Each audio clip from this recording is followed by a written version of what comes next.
it allows us to create unique experiences in which we can convey our message the way we want. So our goal during this project was to use this technology, the virtual reality, for the common good. De ce contexte découle donc notre problématique.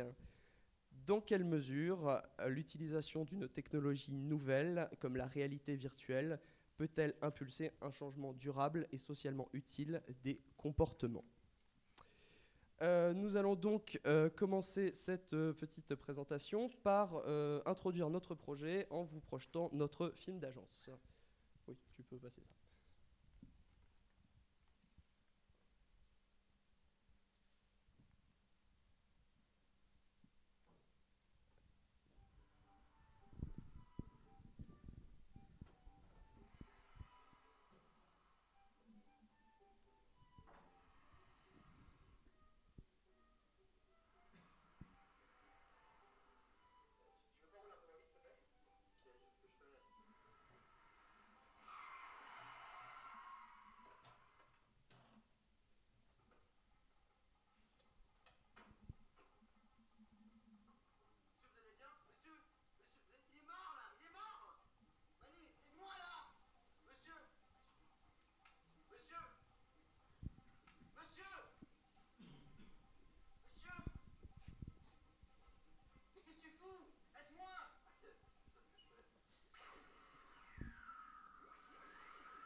Donc voilà qui vous présente globalement ce qu'est notre projet. Donc 71% Left est un projet de sensibilisation au secourisme. Et je vais donc maintenant passer la parole à Paul qui va vous parler des intérêts et des objectifs du projet.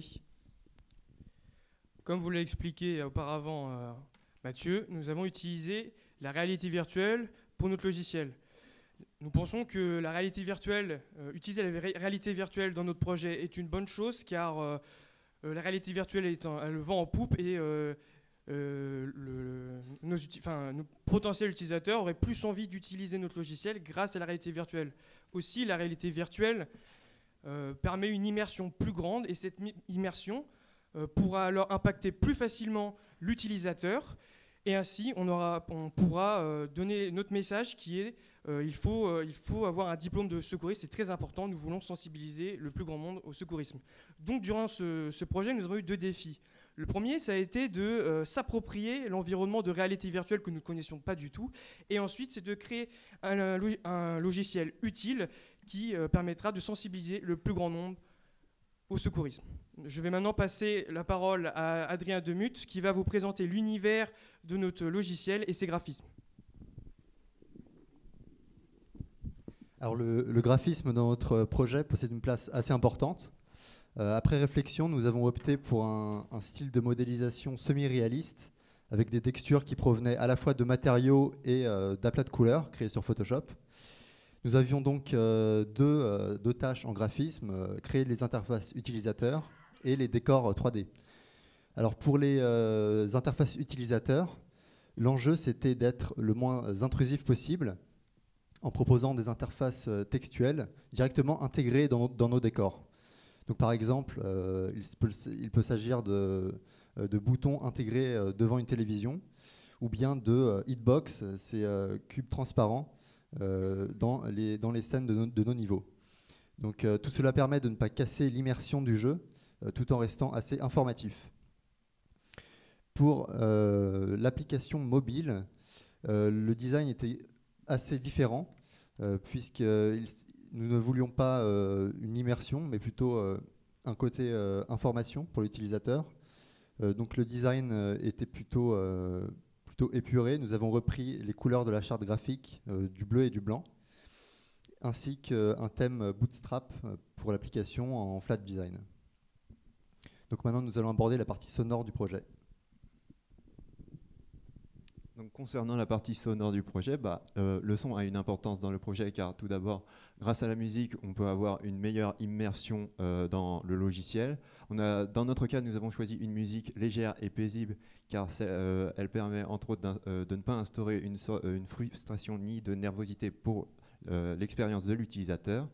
Le son a également une importance au niveau des interactions possibles dans le logiciel. Il permet entre autres d'indiquer ce que l'on peut faire et donc du coup l'utilisateur pourra savoir quand il cliquera sur un bouton ou alors quand il aura validé un mouvement grâce à un son de validation.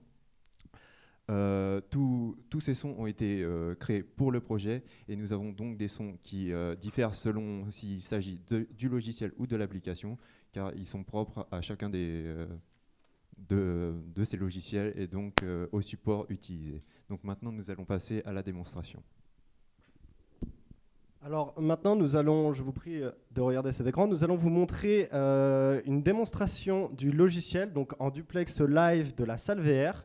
Donc nous utilisons Unity, un moteur 3D,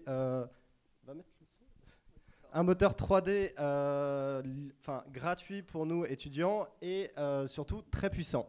Donc là, on peut voir Raphaël qui s'équipe du casque HTC Vive, qui est une référence dans le domaine et qui est très performant. Donc il agrippe donc les contrôleurs. Donc il est face à une salle d'accueil qui correspond au menu. Il est donc face à une télévision qui présente les options du menu, donc où il peut choisir entre les niveaux disponibles, les options et la possibilité de quitter. Donc le premier niveau qui va exécuter sera le tutoriel. Donc en fait le tutoriel, on reste dans la même salle et il y a un exemple de hitbox, de validation pour que le joueur comprenne bien comment ça se passe. Donc là, il rentre dans la première Xbox qui passe en verte, qui est donc validée. Ensuite, il va passer dans une seconde hitbox de positionnement du joueur et ensuite mettre sa main ici pour bien vérifier que ça fonctionne. Ça capte uniquement la main droite parce que l'importance des mains et du positionnement des mains et de la différenciation des mains est très importante dans le logiciel. Donc là, il repasse à un autre événement et ça, c'est la façon pour expliquer comment est capté un mouvement. Donc il faut passer de la hitbox verte à la hitbox bleue dans cet ordre précis, dans un temps donné, sinon le mouvement n'est pas réalisé et validé. Donc là, il va retourner au menu et donc aller dans les niveaux de l'étouffement. Donc le niveau de l'étouffement commence par une mise en situation, une explication, une cinématique d'introduction pour expliquer au joueur ce qu'il doit réaliser. Donc il peut effectivement redémarrer la scène s'il le souhaite au contrôleur, augmenter ou diminuer la vitesse. Il peut aussi la mettre en pause pour pouvoir tourner et se téléporter autour pour bien comprendre les gestes à réaliser pour effectuer un bon mouvement. Donc on peut voir que la femme se rapproche de la victime et lui donne des claques dans le dos. Après l'avoir penché en avant, elle lui en donne 5 ou un peu plus, j'ai oublié de compter. Et ensuite se place derrière pour l'aider à recracher la cacahuète qu'on voit apparaître et sortir. Donc ensuite, quand il a bien compris les mouvements qu'il doit réaliser, il peut choisir de passer en exécution. Donc à ce moment-là, il entend normalement, on a un retard sur le son, je suis désolé, c'est les inconvénients du live. Donc il se met sur la gauche de la victime, il doit ensuite mettre sa main gauche devant et aider la victime à se pencher. Il doit lui mettre donc les 5 claques dont je parlais avant, donc la 3e, puis la 4e et ensuite une dernière. Il doit ensuite se positionner derrière et mettre ses mains devant pour ainsi bien faire les mouvements, pour bien aider la cacahuète à ressortir. Donc on entend les petits bruits de validation qui sortent du vidéoproche. Et ensuite, il y a un message qui affiche en combien de temps le joueur a fini le niveau. Donc il peut revenir facilement à l'accueil grâce à un raccourci sur le contrôleur et aller directement sur le niveau de l'inconscience. Donc le niveau de l'inconscience se déroule de la même façon, une cinématique de mise en situation où on voit la victime tomber au sol et on voit la femme aider la victime. Donc d'abord elle prend son pouls, ensuite elle va positionner sa main droite sur le côté et rapprocher sa main gauche. Tout ceci vise à mettre la victime en position latérale de sécurité, qui est une position qui peut sauver des vies dans de nombreux cas. Donc une fois qu'elle a réalisé ça, le joueur peut réaliser ses mouvements. Donc il peut attraper les hitbox et déplacer les membres. Donc on a utilisé une technologie qui sont les inverses kinématiques, qui est une technologie qui a été assez difficile à prendre en main. Donc il met d'abord la main gauche du personnage le long de sa tête, puis ensuite attrape sa main droite pour la mettre sur le haut. Ensuite, il va devoir saisir son pied pour le rapprocher et le remonter.